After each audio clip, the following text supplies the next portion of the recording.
आज की motivation quote लग चुकी है तलब मंजिल की, अब खुद को आँख में झोंकना होगा। ये ठोकरें कहती है मारा जाएगा, हौसला कहता है देख लेंगे। ये ठोकरें कहती है मारा जाएगा, हौसला कहता है देख लेंगे। Hello my dear friends, good evening to all of you. कैसे हो आप लोग? आई होप, मैं आशा करता हूं आप लोग बहुत अच्छे होंगे और आपकी प्रिपरेशन तो बहुत अच्छी चल रही होगी, ये हम आपसे आशा करता हूं। और जिस लेवल की तैयारी कर रहे हो उस लेवल की तैयारी तो आपकी बहुत अच्छी हो रही होगी। वही जोश जुनून के साथ आप लोग लगे होंगे अपनी प्रिपरेशन में, और मैं भी आपके साथ वही जोश जुनून के साथ आपके सामने खड़ा हूं। लग चुकी है तलब मंजिल की, खुद को आग में झोंकना होगा। लग चुकी है तलब मंजिल की, अब खुद को आग में झोंकना होगा। ठोकरें कहती है कि मारा जाएगा, लेकिन हौसला कहता है देख लेंगे।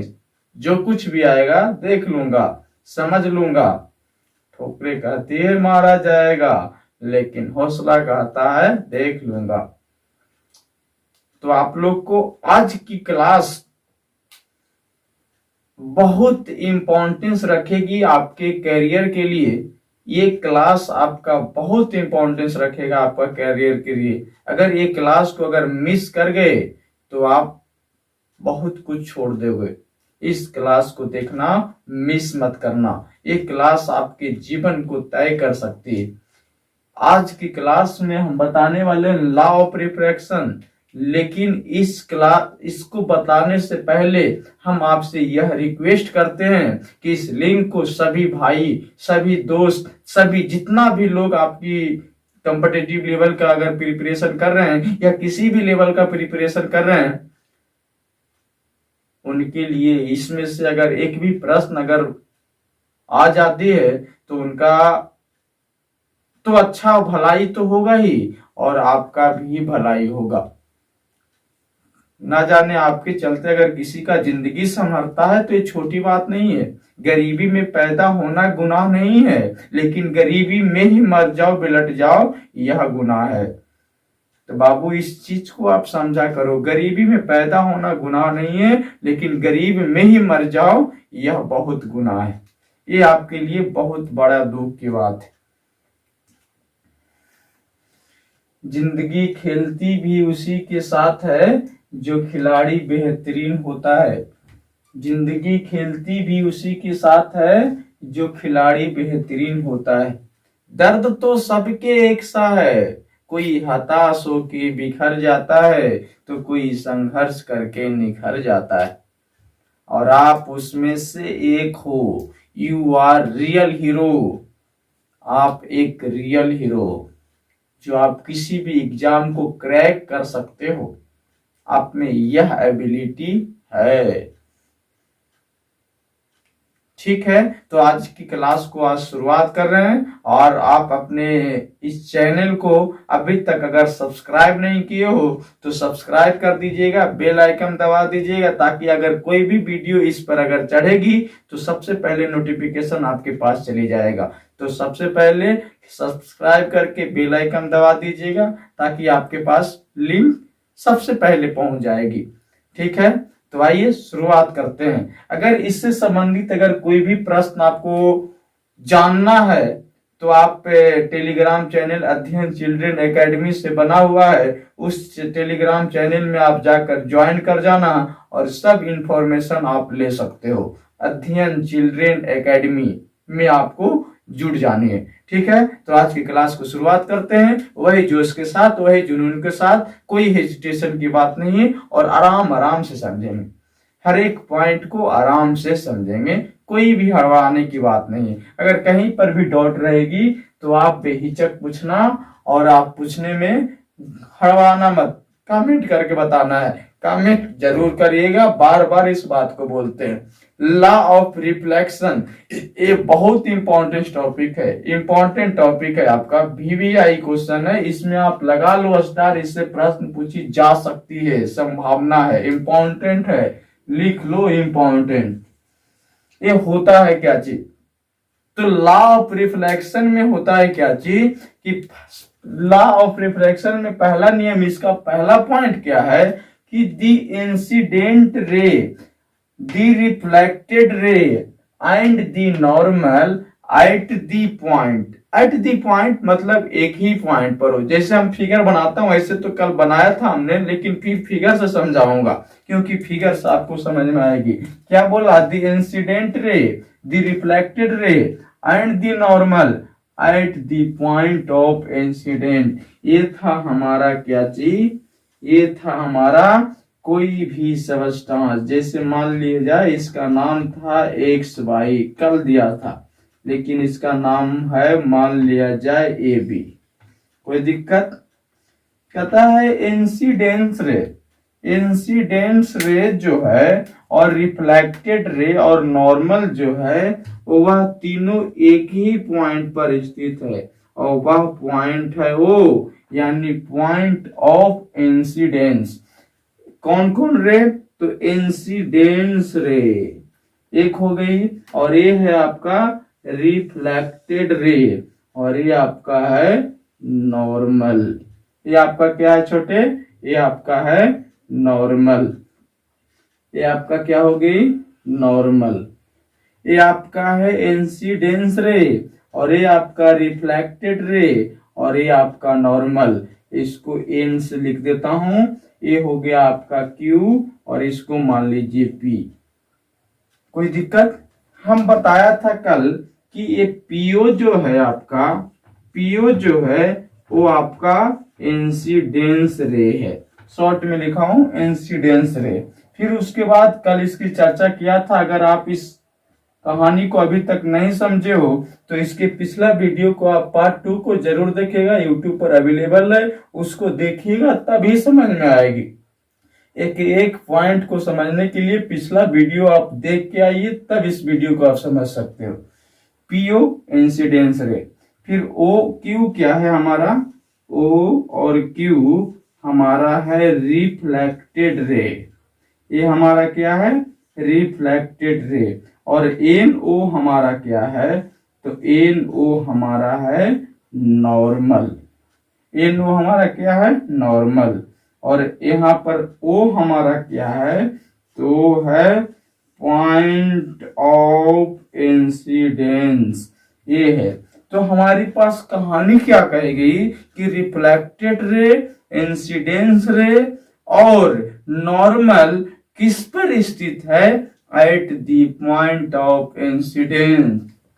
All lies in same plane, सब एक ही प्लेन पर स्थित है। इस स्थिति में क्या होता है कि the angle of reflection is always equal to angle of incidence. इस स्थिति में angle of reflection is always equal to angle of incidence. हम कल बताया था कि एंगल ऑफ रिफ्रैक्शन को छोटकी r से लिखता हूं, तो ये है हमारा नॉर्मल के साथ जो रिफ्लेक्टेड रे एंगल बनाता है उसको एंगल ऑफ रिफ्रैक्शन बोलते हैं, लेकिन नॉर्मल के साथ जो इंसिडेंस एंगल बनाती है उसको एंगल ऑफ इंसिडेंस बोलते हैं। इस स्थिति में हमारा एंगल R, कहने का मतलब एंगल ऑफ रिफ्लेक्शन हमेशा किसका बराबर होगा, तो एंगल ऑफ इंसिडेंस का। आपसे डायरेक्ट पूछेगा किस नियम के अनुसार angle of reflection is equal to angle of incidence, to law of reflection।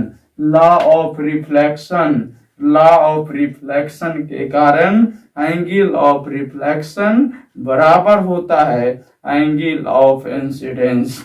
क्यों होता है, क्योंकि जो जितना ए एंगल के साथ ए रे भागती है पॉइंट ऑन इंसिडेंस पर, उतना ही फर्स्ट मीडियम में ही वह रिफ्लेक्टेड रे उतना ही का कोण बनाता है। दोनों का कोण, दोनों का एंगल बराबर होता है। लेकिन एक बात हम यहाँ लिखे हैं, फॉर नॉर्मल इंसिडेंस I बराबर 0 और R बराबर 0, the ray is reflected back along normal। कहता है कि अगर मान लिया जाए कि I का मान भी 0 हो जाए और R का मान भी 0 हो जाए, तो ये रिफ्लेक्टेड रे है जो वह नॉर्मल की तरफ, नॉर्मल की ओर पुनः वापस लौट जाएगी। तो आपसे प्रश्न क्या पूछेगा? आपसे पूछेगा कि बताओ जब I का मान भी 0, कहने का मतलब एंगल ऑफ इंसिडेंस का मान भी 0 और एंगल ऑफ रिफ्लेक्शन का मान भी 0, उस स्थिति में रिफ्लेक्टेड रे किसके तरफ वापस लौटेगी? नॉर्मल की तरफ वापस लौटेगा। आपसे डायरेक्ट ये प्रश्न पूछेगी, तो आपको इस प्रश्न को, इस लाइन को याद रखना है। आई होप, मैं कोशिश करता हूँ, आशा करता हूँ कि आपको सब पॉइंट समझ में आया होगा।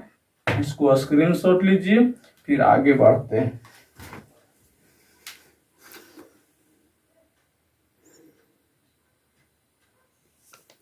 आई होप, मैं आशा करता हूँ कि आप लोग स्क्रीनशॉट ले लिए होंगे। वही जोश जुनून के साथ फिर अगला नंबर पॉइंट बताने जा रहे हैं। आप लोग एकदम हिम्मत बांध के पढ़ो, पॉइंट को आराम से लिख लेना, पहले समझ लो, कलम कॉपी लेके बैठिए। जब भी वीडियो देखिए तो कलम कॉपी लेके बैठिए और एक एक पॉइंट को नोट कीजिए। पहले आप समझने पर फोकस कीजिए, फिर उसके बाद आप नोट डाउन कर लीजिए, ठीक है।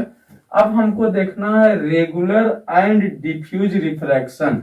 इस रेगुलर रिफ्लेक्शन और डिफ्यूज रिफ्लेक्शन, डिफ्यूज को ही इरेगुलर रिफ्रैक्शन बोलते हैं।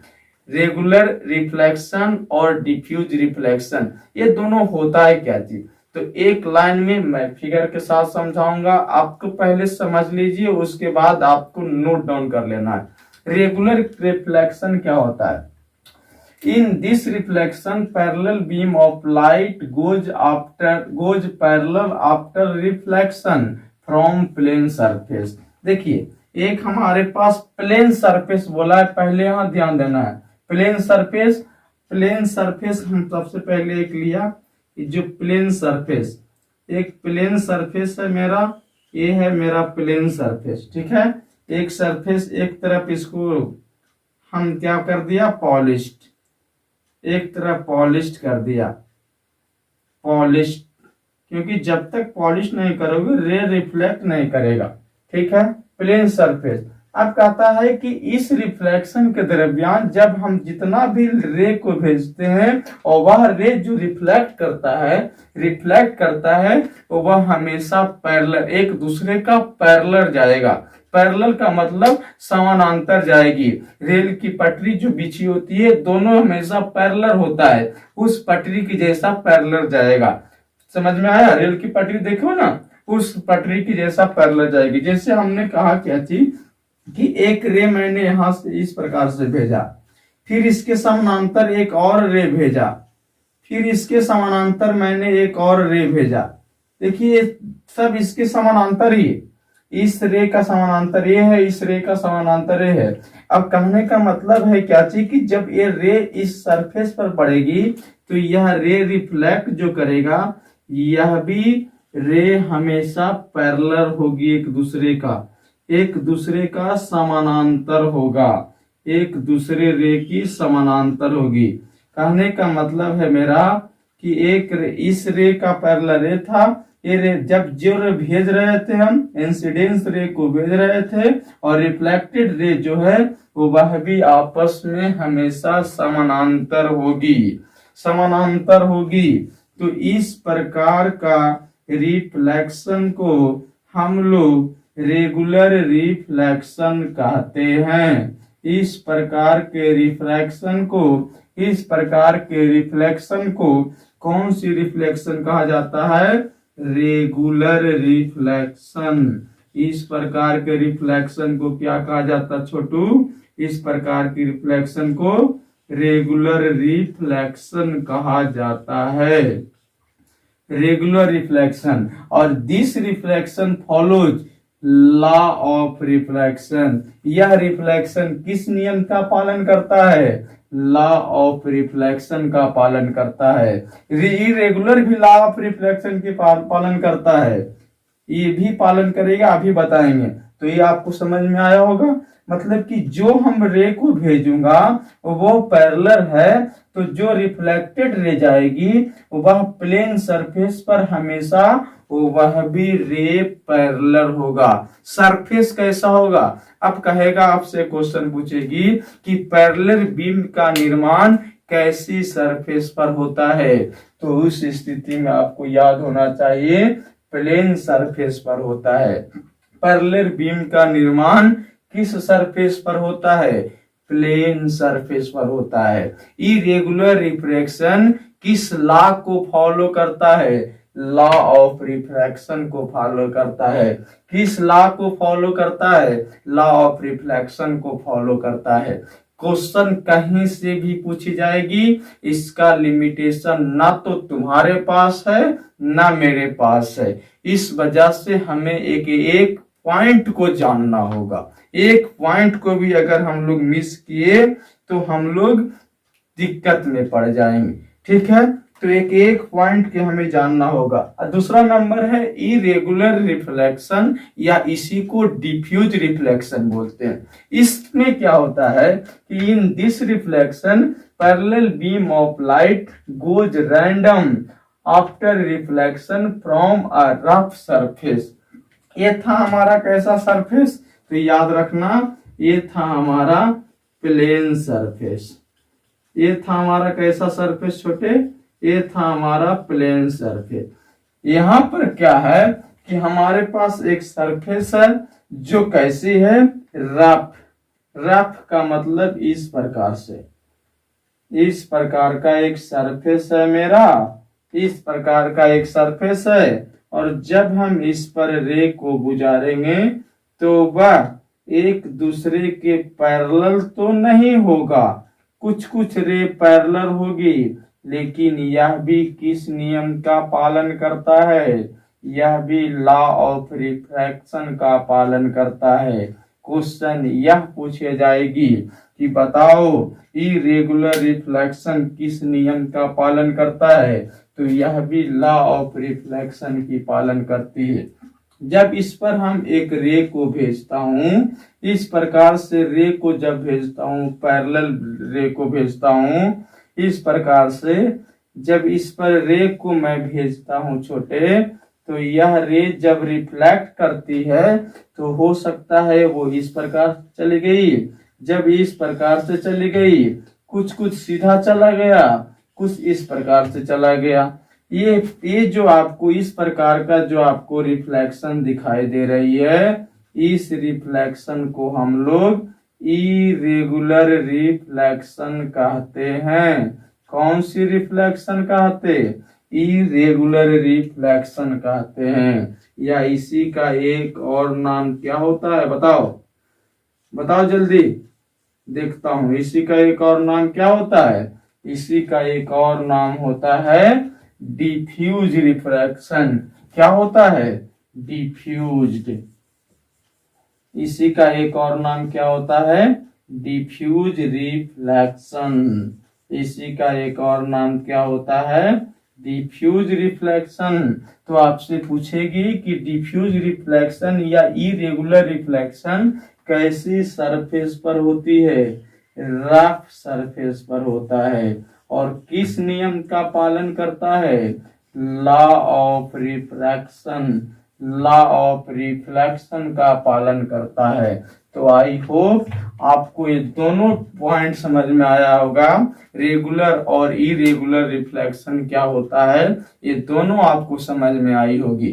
तो आपको इसको पहले नोट कीजिएगा, फिगर जरूर बनाइएगा, क्योंकि फिगर से आपको ज्यादा समझ में आएगी। और इस पॉइंट को याद रखना, ये था प्लेन सरफेस पर होता है रेगुलर रिफ्लेक्शन, रफ सरफेस पर होता है इरेगुलर रिफ्लेक्शन। लेकिन पैरेलल बीम ऑफ लाइट को भेजते हैं दोनों स्थिति में, और दोनों रिफ्लेक्शन जो है लॉ ऑफ रिफ्लेक्शन की पालन करता है। ठीक है, तो आप इसको स्क्रीनशॉट लीजिए, फिर उसके बाद आगे बताता हूं। आई होप, मैं आशा करता हूं कि आप लोगों ने स्क्रीनशॉट ले लिया होगा। अब देखिए, इसके बाद प्लेन मिरर की कहानी इतना देरी से कर रहा था, इतना समय से कर रहा था, लेकिन प्लेन मिरर तो आपको पता चल गई। घर में जिस मिरर का यूज करते हैं हम लोग अपने चेहरे की सुंदरता को देखने के लिए, उस मिरर का ही बात हो रहा है। आप जो कुछ ही बताया जाए तो आप उस मिरर के साथ टेस्ट भी कर सकते हो, इट इज ट्रू और फॉल्स, क्या यह सही है या गलत है। अपना अगर अहमियत अगर देखना चाहो, मतलब कि हमारे पास कितना है, अगर सच्चाई से अगर बोला जाए तो आप मिरर के सामने बोल कर देखना, आपकी पसीना छूट जाएगी, क्योंकि सच्चाई नहीं निकल पाती। मिरर हमेशा सच्चाई को दिखाता है। अगर तुम काला हो, काला को दिखाएगा, अगर तुम गोरे हो तो गोरे को दिखाएगा। कैमरा नहीं है कि आपकी चेहरा को एडिट कर देगा। मिरर सच्चाई को बताता है, और तुम सच्चे इंसान हो, पढ़ने वाले हो, एकदम सच्चाई से पढ़ाई करो। अपनी माँ बाप की सपना को पूरा करके दिखला दो और साबित कर दो। अपने पड़ोसी जो तुमको जलाता है, हमेशा तंग करता है, उसको साबित कर दो इस चीज को कि हमारे पास भी ये क्षमता था, जो तुमने हमें अभी तक इग्नोर किया था, यह क्षमता है मेरे पास कुछ कर दिखलाने का। तो आई होप, इसके बाद चर्चा करता हूं। देखिए, चर्चा कर रहे हैं। अब देखिए, इसके बाद है क्या चीज की रिफ्लेक्शन फ्रॉम प्लेन मिरर। यहां से क्वेश्चन क्या पूछा जाएगा कि जब प्लेन मिरर से हम किसी चीज को रिफ्लेक्ट कर रहे हैं तो उसका साइज कैसा होगा, वो किस दिशा में बनेगी, वो कैसा होगा, सीधा होगा, क्या होगा, यह चीज पूछा जाएगा आपसे। तो देखिए, यहाँ पर सबसे पहले साइज की चर्चा करते हैं। तो साइज क्या होता है, जैसे हमारे पास, हम पहले फोटो बना के समझाता हूं कि मान लिया जाए कि हम यह लिखे आर, ये है मेरा आर, अरे है ना, अपना नाम लिख ले लीजिए, कमेंट बॉक्स में लिख दीजिए अपना नाम, जिसको आर से है वो लिख दीजिए, अपना नाम को लिख दो यार, मोटे अक्षर से बना दिया मैंने। ये है मेरा आर, रंग दूं, ठीक है, लीजिए इसको पेंट कर देता हूं। ये हो गया मोटी आर, मोटी आर तुम्हारे जैसा, है ना। वाह, तुम भी हो मोटे ना, वाह। खाली खाई पर ध्यान मत दो, पढ़ो, पढ़ाई पर भी ध्यान दिया करो। जितना पढ़ोगे उतना ही आगे बढ़ोगे। आगे बढ़ना है, किसी को साबित करके दिखाना है बाबू, तो एक पढ़ाई ही एकमात्र जरिया है।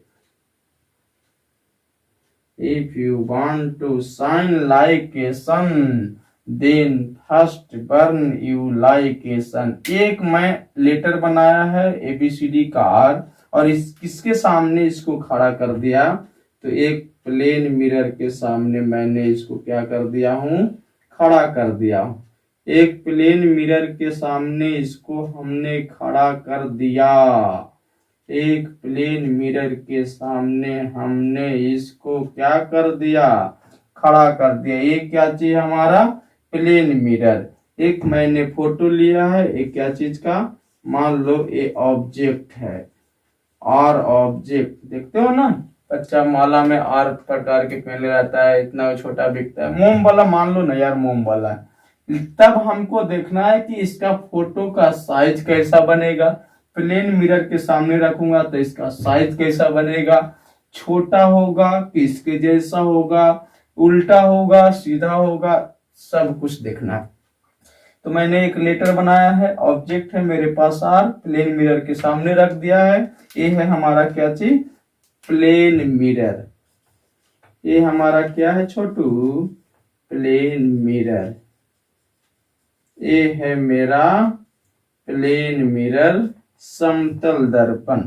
आपको भी इस प्रकार से घर पर चेक करके देखना, पता चल जाएगी। Size of the image is same of that object. इसका जो साइज बनता है ठीक इसी के जैसा होता है। जैसे ये आर था तो इतना ही बड़ा आर बनेगी। तो बनाता हूं, हम बना रहे हैं तो हो सकता है छोटा बन जाए, लेकिन याद रखना इसी के समान होती है, इसमें कोई डिफरेंस नहीं होता है, इसमें कोई अंतर नहीं होती है, दोनों का साइज हमेशा समान होता है। छोटा बड़ा लगेगा तो इसमें आड़ा मत जाइएगा, क्योंकि हाथ से बना रहा हूं तो आपको इस प्रकार से लग सकती है, ठीक ना। छोटा बड़ा कैसे लगेगा, छोटा बड़ा है जी, कमेंट करके बताओ तो, जल्दी बताओ, भर दो कमेंट बॉक्स में लिख के, छोटी बड़ी है। कैसी लगी ये तस्वीर देख के आपको, इसके बारे में बताइए हमको कमेंट बॉक्स में, आप जरूर बताइएगा, हम इसकी इंतजार करेंगे। कौन कौन बच्चा बताता है इस चीज को मैं देखूंगा। देख लेना, भैंस जैसा बना है, देखो तो एक कर रहा है कि सर भैंस जैसा है, भैंस जैसा है, अरे तुम बनाया होगा भैंस का जैसा, हाथी जैसा है, हाथी जैसा भी नहीं है, एक नंबर है। आर्टिस्ट हूँ आर्टिस्ट, इसको यूट्यूब पर जाना चाहिए, एकदम एकदम खिल जाएगा। इसके लिए नोबेल प्राइज मिलेगा, इसके लिए नोबेल प्राइज जरूर मिलेगी। ये बना हमारा क्या चीज, इमेज। ये है हमारा इमेज, कहां पर, प्लेन मिरर पर। तो जैसा इमेज ऑब्जेक्ट था उसी प्रकार का इमेज भी होगा। जितना मोटा इमेज था वो ऑब्जेक्ट था, उतना ही मोटा इमेज भी होगी, उतना ही मोटा इमेज होगा, ठीक है। जल रहा है जी, जल रहा, इमेज उतना ही मोटा होगा, ठीक है। तो दोनों का साइज हमेशा समान होता है। पहली पॉइंट डायरेक्ट पूछेगा, प्लेन मिरर के द्वारा बनी इमेज की साइज कैसी होती है, मोटा होता है, ऑब्जेक्ट से बड़ी होती है, larger than object, smaller than object, same to the object, none of the, तो सेम टू दी ऑब्जेक्ट, जैसा ऑब्जेक्ट वैसा इमेज, ठीक है। दूसरा नंबर, अब बताओ कि ये अपराइट सीधा होता है कि ऊपर की ओर होता है।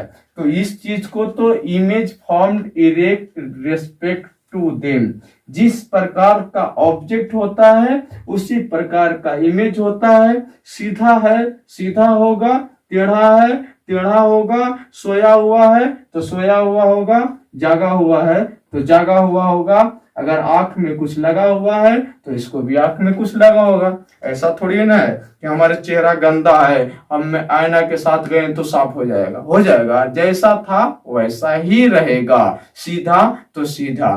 तो हमेशा इसका ये इरेक्ट होता है, प्लेन मिरर के द्वारा बनी इमेज हमेशा इरेक्ट होती है। यह क्वेश्चन पूछा गया है, यह पूछा हुआ है, इस पर आप इम्पोर्टेंट लगा लो, अगरबत्ती लगा लो, इसको सजा दो चारों तरफ से, चारों तरफ से सजा दो इसको। ये आपके लिए बहुत इम्पोर्टेंट क्वेश्चन बन सकती है कि प्लेन मिरर के द्वारा बनी इमेज हमेशा इरेक्ट होता है, इरेक्ट होती है, सीधी होती है, ठीक है, हाँ ठीक है। अब इसका डिस्टेंस, अब ऐसा नहीं है कि हम मिरर से 10 मीटर थी 10 सेंटीमीटर की दूरी पर खड़ा है तो वो बनेगा मिरर से 20 सेंटीमीटर की दूर पर, ऐसा है क्या, नहीं। जितना डिस्टेंस पर तुम हो इमेज भी उतना ही डिस्टेंस पर बनती है। अगर तुम मिरर से 10 सेंटीमीटर की दूरी पर हो तो मिरर में इमेज भी 10 सेंटीमीटर की दूरी पर बनेगी। लेकिन वह मिरर कौन होगा, प्लेन मिरर होगा। कैसा मिरर होगा? Plane mirror. It will be same as that of object distance. जितना इसकी डिस्टेंस था मिरर से उतना ही इसका भी डिस्टेंस होगा मिरर से। लेकिन एक चीज हम बताता हूं, अगर इसको इस साइड वाला को मान लो राइट और इस साइड वाला को मान लो लेफ्ट, तो इसके पहले में आ जाएगा लेफ्ट और यहां चला जाएगा राइट। इस चीज को आपको ध्यान में रखना है। जैसे ये मेरा हो गया राइट, ऐसे खड़ा हूं, ये राइट हो गया, ये लेफ्ट हो गया। इस साइड में राइट, ये लेफ्ट, इस साइड में लेफ्ट आ जाएगी, ये राइट आ जाएगा। इस प्रकार का डिस्टेंस बनता है। जितना मोटा ये उतना मोटा ये, मिरर से जितना दूरी पर ये है उतना ही दूरी पर ये होगा। डिस्टेंस भी कैसा होता है? डिस्टेंस भी सेम होता है। डिस्टेंस सेम होती है। जितना ऑब्जेक्ट का डिस्टेंस था उतना ही इमेज का डिस्टेंस होगा। समझ में आ रही बात? अगला lateral inversion. If you keep a printed page, जिस चीज को बनाया है वही चीज लिखा हुआ है, printed page in the front of plane mirror. आप किसी भी प्रिंटेड पेज के अगर फ्रंट अति मिरर प्लेन मिरर के सामने रखोगे, the image of letter appear erect but inverted laterally. जो इमेज बनेगी वह कैसा होगा? इरेक्ट होगा। अभी बताया था इरेक्ट होगा, लेकिन इन्वर्टेड, इसके जैसा दिखने में उल्टा लगेगा। अब प्लेन मिरर के सामने खड़ा हो, ये हाथ डोलाएगा, बाय बाय करो राइट हैंड से, तो उधर से कहेगा लेफ्ट हैंड से बाय बाय। कर रहा है राइट हैंड से, लेकिन दिखने में लगेगा कि लेफ्ट हैंड से कर रहा है। बाय तो करेगा बाय, तुम करो बाय तो भी करेगा बाय, लेकिन आपको लगेगा कि वो उल्टा कर रहा है। तुम ऐसे भोंको तो उसको राइट हैंड से भोंको इस प्रकार से, तो करेगा लेफ्ट हैंड से भोंकेगा। भोंक रहा है लेफ्ट हैंड से, राइट हैंड से, दिखने में ऐसा लगेगा। तो होता है कैसा? इन्वर्टेड, सीधा। इस प्रकार की इन्वर्जन को लैटरल इन्वर्जन कहा जाता है। इस प्रकार की इन्वर्जन को क्या कहा जाता है? Lateral inversion. तो आई होप ये 4 पॉइंट आपको समझ में आया होगा। साइज जैसा ऑब्जेक्ट का वैसा इमेज का। अपराइट हमेशा प्लेन मिरर से बनी फोटो इरेक्ट या अपराइट होता है। प्लेन मिरर में अगर कोई भी ऑब्जेक्ट को हम इमेज बना रहे हैं, डिस्टेंस हमेशा समान होगा। जैसा इसका होगा जितना उतना इसका होगा। फिर उसके बाद मिरर से जितना डिस्टेंस पर ये है उतना ही डिस्टेंस पर ये होगी। इस प्रकार के ये हमेशा इरेक्ट और इन्वर्टेड होता है। प्लेन मिरर से बनी इमेज इरेक्ट और इन्वर्टेड होता है। प्लेन मिरर से बनी इमेज इरेक्ट और इन्वर्टेड होता है। इस इन्वर्जन को हम लोग लेटरल इन्वर्जन कहते हैं। कैसा इन्वर्जन कहते हैं? लेटरल इन्वर्जन कहते हैं। आप इसको क्या करोगे? इसको फोटो खींचो, कैमरा कर लीजिए, मतलब कि स्क्रीनशॉट ले लो, फिर इसके बाद बताता हूं।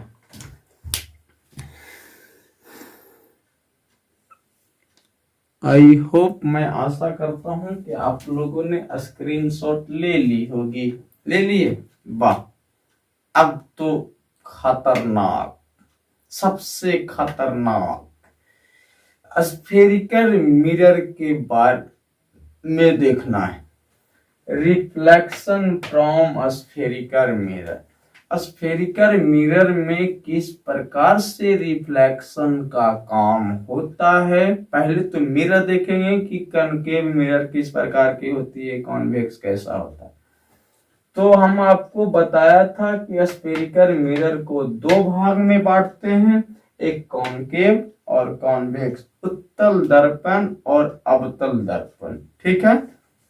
तो अब देखिए, जैसे आप लोग गाड़ी में देखे होंगे, उसके बगल, ड्राइवर के बगल में लगा होता है कॉन्वेक्स मिरर। फिर उसके बाद सैलून में देखे होंगे कॉनकेव मिरर, डॉक्टर के पास कॉनकेव मिरर, जिसमें हमारा फोटो इतना बड़का हो और वो इतनी छोटा सा दिखा रहा है। कॉन्वेक्स। कैसा? कॉन्वेक्स। लेकिन मच्छर इतनी सा है, उसको इतना को करके दिखा रहा है। कॉनकेव यानी कि छोटी इमेज को बड़ा करके दिखाए, छोटा ऑब्जेक्ट को बड़ा करके दिखाए, कॉनकेव। लेकिन बड़ा सा इमेज, बड़ा सा ऑब्जेक्ट को इतनी सा में दिखा रहा है, वो होता है कॉन्वेक्स। तुम देखा होगा गाड़ी के ऊपर अगर बैठे होगे, साइड मिरर अगर लगा होगा तो पीछे लाखों गाड़ी रहता है, वो छोटा छोटा करके दिखा देता है, उसको बोलते हैं कॉन्वेक्स। ये है आपका कॉनकेव। पहले फोटो बना के दिखा देता हूं, फोटो दिखा देता हूं। ये हो गई सरफेस। क्या हो गया? सरफेस। जिसका आउटर सरफेस पॉलिश्ड होता है वह होता है कॉनकेव। जिसका आउटर सरफेस पॉलिश्ड वह कौन सी मिरर? Concave mirror. जिसका आउटर सरफेस पॉलिश्ड मतलब बाहरी वाला, जैसे ये हाथ हमारा धंसा हुआ है, ऊपर वाली लेयर अगर पॉलिश्ड किए हुए हैं इस प्रकार के, देख रहे हो, इसके ऊपर वाला लेयर जब हम पॉलिश किए हुए हैं कॉनकेव। लेकिन जिसका inner surface polished, inner surface polished, inner का मतलब अंदर वाला, अंदर वाला अगर पॉलिश्ड किया हुआ है तो वह होता है कॉन्वेक्स। कौन सी? कॉन्वेक्स। ये कौन सी मिरर है? कॉन्वेक्स मिरर है। जिसका इनर सरफेस पॉलिश्ड, ये इस प्रकार का अंदर वाला को रंग दिए, पॉलिश कर दिए। मिरर देखा होगा ना, एक साइड पॉलिश किया हुआ रहता है, अंदर वाला पॉलिश किए कॉन्वेक्स, बाहर वाला पॉलिश किया हुआ है कॉनकेव। कॉनकेव में इमेज बड़ा बनता है और कॉन्वेक्स में इमेज छोटा बनता है। बड़ा सा ऑब्जेक्ट है उसको छोटा में दिखाएगा कॉन्वेक्स, और बड़ा सा इमेज को, बड़ा छोटा सा इमेज को बड़का सो दिखा दिया कॉनकेव। तो पहला number outer surface polished concave, inner surface polished convex. अब देखिए इसका नाम लिखा हुआ है ऊपर में। अब इसके बाद क्या होती है, एक यह रेखा एक्सिस, इसको बोलते हैं एक्सिस, इसको बोलते हैं प्रिंसिपल एक्सिस। इसमें भी एक दे देता हूं, प्रिंसिपल एक्सिस। कैसी एक्सिस है छोटे? Principal axis. कौन से एक्सिस? Principal axis. यहां लिख दो दोनों के लिए, principal axis, black black, principal axis, principal, principal axis. नाम को याद रखना पड़ेगा। प्रिंसिपल एक्सिस एक ऐसी एक्सिस है, प्रिंसिपल एक्सिस। जैसे आप लोग कोऑर्डिनेट ज्योमेट्री में सीखा होगा कि जो ये लेटी हुई लाइन है और एक ये खड़ा है, ये वाला एक्स एक्सिस होता है, ये वाला है वाई एक्सिस, ये खड़ा वाला वाई एक्सिस, लेटा हुआ एक्स एक्सिस, पढ़ा है ना। तो ये वाला होता है प्रिंसिपल एक्सिस, ये वाला भी प्रिंसिपल एक्सिस। कोई दिक्कत? अब इसके बाद है क्या चीज कि ए पॉइंट जो है जिसको सी से लिखता हूं, प्रिंसिपल एक्सिस को पी से लिखता हूं, लिख दे यहां पर P फॉर पोल, ए है पोल, पोल POLE, ठीक है। सी से सेंटर, नीचे लिखता हूं, यहां फोटो बनाऊंगा। सी से क्या हो गया? Centre, centre of curvature, centre of curvature. C से सेंटर ऑफ कर्वेचर। यहां हो गई हमारा क्या जी? एफ। एफ से याद रखना फोकस। एफ से क्या हो गया? फोकस। इसमें भी बना देता हूं, इसमें भी बना देता। ये आपका प्रिंसिपल एक्सिस हो गया। इसमें हो गया ए वाला जो आपका हो गया, यहाँ पर ए हो गया आपका एफ, एफ मतलब बता दिया। ये हमारा हो गया सी, ठीक है, कोई दिक्कत नहीं। अब इसके बाद इमेज की बात आई, इमेज की बात आई, इसको देखो कुछ ही गिर गए, ठीक है। देखो ये देख लिया, यहां तक कोई दिक्कत नहीं। अगला देखो, पहले नाम आपको पसंद आए हैं, मिरर को पसंद आए हैं, इस चीज को आपको आइडेंटिफाई करने आना चाहिए। आइडेंटिफाई कर लिया होगा कैसा मिरर तो कॉनकेव, कैसा मिरर तो कॉन्वेक्स, कैसा पॉलिश किया हुआ रहेगा, आउटर तो क्या होगा, इनर तो क्या होगा। लहसुन प्याज मत बोल देना, देख के बताना है। समझ में आया होगा ना? ठीक है। अगला अब कहता है क्या चीज कि हम क्या कर रहे हैं, एक प्रिंसिपल एक्सिस के समानांतर, ब्लू वाला से बनाता हूं, एक प्रिंसिपल एक्सिस के समानांतर एक रे भेजता हूं, इंसिडेंस रे, इस पर भेजे, एक किरण को भेजे तो ये कहां से होकर गुजरेगी। तो याद रखना, जब भी प्रिंसिपल एक्सिस के समानांतर अगर इस मिरर कॉनकेव मिरर पर हम कोई भी किरण को भेजते हैं तो ये कहां से होकर गुजरती है, फोकस से होकर गुजरता है। कहां से होकर गुजरती है, फोकस से होकर गुजरती है। यही तो तुमसे प्रश्न पूछा जाएगा कि जब भी हम प्रिंसिपल एक्सिस के पैरेलल अगर कोई किरण को भेजे तो वह जो वापस रिफ्लेक्टेड रे जो आती है, रिफ्लेक्ट करती है, वह कहां से होकर गुजरती, एफ से होकर गुजरता है, यानी फोकस से होकर गुजरती है। नीचे से भी अगर भेजूंगा इसके समानांतर किरण को भेजूंगा तो यह भी किरण कहां से होकर गुजरेगा, फोकस से होकर गुजरेगा। तो पहला क्वेश्चन बन गया, क्वेश्चन बन गई क्या कि जब भी कॉनकेव मिरर पर प्रिंसिपल एक्सिस के पैरेलल अगर किसी भी किरण को भेजी जाए तो वह हमेशा फोकस से पास करती है, फोकस से होकर गुजरता है। कहां से, फोकस से होकर गुजरता है। लेकिन हमको समझाना है, जो पॉइंट तो समझ में नहीं किए। अब कहो कि सर इसका फोकस इसके अंदर में है और इसका फोकस इसके बाहर में, तो यही चीज तो समझना है छोटे। कॉन्वेक्स मिरर में जो इनर सरफेस पॉलिश्ड होता है, फोकस और कर्वेचर इसके बाहर होती है और इसमें फोकस और कर्वेचर, सेंटर ऑफ कर्वेचर इसके अंदर में स्थित होती है। दोनों एक जैसा लग रहा होगा, लेकिन इस चीज को मिला लेना, आंख खोल के देखो, नहीं तो नहीं देखा तो लगा दूंगा कॉन्वेक्स लेंस का चश्मा बना दूंगा, तब समझ में आ जाएगी। तो देखना जरा ध्यान से, ठीक है। इसके बाद एक पॉइंट समझ में आया कि जब भी प्रिंसिपल एक्सिस के समानांतर अगर कोई भी किरण को भेजी जाए, आगे बताऊंगा इस पॉइंट आएगी, यह वाला जो बताए हैं ये आएगा, लेकिन अभी मिरर समझा रहा हूं, ये वाला हु आएगा। लेकिन जब भी हम कोई भी किरण को प्रिंसिपल एक्सिस के पैरेलल भेजते हैं तो वह हमेशा एफ से होकर गुजरता है, फोकस से होकर गुजरता है। अब बात रही इसमें कॉन्वेक्स में, कॉन्वेक्स में भी वही कि जब हम प्रिंसिपल एक्सिस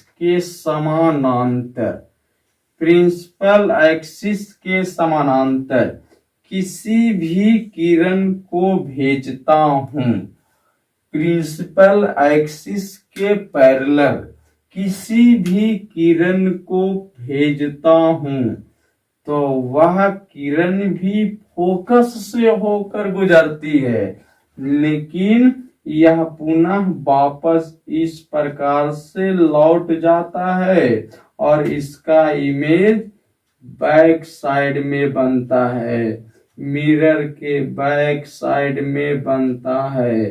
क्वेश्चन पूछेगा इसका इमेज मिरर के किस तरफ बनता, मिरर के पीछे बनता है, इसका इमेज मिरर के पीछे बनता है। ये भी फोकस से होकर गुजरती है, लेकिन यह मिरर के पीछे इसका इमेज का निर्माण होता है। देखो, यह है कॉन्वेक्स और यह है कॉनकेव। सब पॉइंट समझ में आया होगा। कॉनकेव कॉन्वेक्स समझ में आ गई होगी। आप इसको जल्दी जल्दी लो, बच्चे स्क्रीनशॉट लीजिए, स्क्रीनशॉट। आई होप, मैं आशा करता हूं कि आप लोग स्क्रीनशॉट ले लिया होंगे। ले लिया? अब इसके बाद यहीं तक बताऊंगा और अगले क्लास में फिर मिलूंगा। तब तक के लिए क्या चीज, बाय। लेकिन कुछ नहीं करना है मेरे लिए। अगर तुम हमको छोटा भी मानते हो कोई दिक्कत नहीं, बड़ा भी मानते हो वह भी कोई दिक्कत नहीं, लेकिन मेरे लिए इस लिंक को सभी व्हाट्सएप ग्रुप में भेज दो। जितना भी ग्रुप चलाते हो सब में भेज दो। सभी ग्रुप में भेज दीजिए, चारों तरफ भेज दीजिए। जितना आपके पास कंसल्ट में सबको भेज दीजिए। देख लो, काम आएगा। वीडियो को देख लो, काम आएगा। यह चीज बताना है। और लाइक सब्सक्राइब जरूर कर दीजिएगा। वीडियो कैसा लगा कमेंट में जरूर बताइएगा। फिर मिलूंगा नए टॉपिक के साथ। इसी में अभी पढ़ना है, नए जोश जुनून के साथ, वही लाइन के साथ विदा लेता हूं। लग चुकी है तलम मंजिल की, खुद को आग में झोंकना होगा। ठोकरे कहती है मारा जाएगा, लेकिन हौसला कहता है देख लेंगे। Goodbye, have a nice day, all the best.